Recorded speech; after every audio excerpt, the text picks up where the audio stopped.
இன்றைக்கி ஃபார்மில் எதை பற்றி பார்க்க போகிறோன்னா நம்ம வாத்து பாய்ஸ் பற்றி தான்.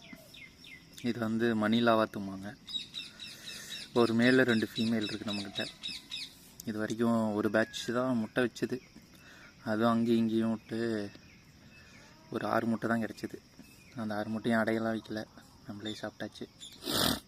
இது வந்து நம்ம அத்தை வீட்டிலேருந்து பிடிச்சிட்டு வந்தது. இப்போ பிடிச்சிட்டு வந்து ஒரு 6 மந்த் பக்கமாக இருக்கும். இவனுங்களுக்கு ஒரு பிளேஸ் வந்து அரேஞ்ச் பண்ண முட்டை விடுறதுக்குன்ட்டு. அப்போ தான் ஒழுங்காக முட்டை விட்டு அடைப்படுக்கும். இடத்துல முட்டை விடுதுன்னா அந்த இடத்துலையே இருக்கணும், எடுத்துட்டோம்னா அந்த இடத்துல விடாது, வேறு இடம் விடும் அப்படின்னாங்க. பார்ப்போம். பாய்.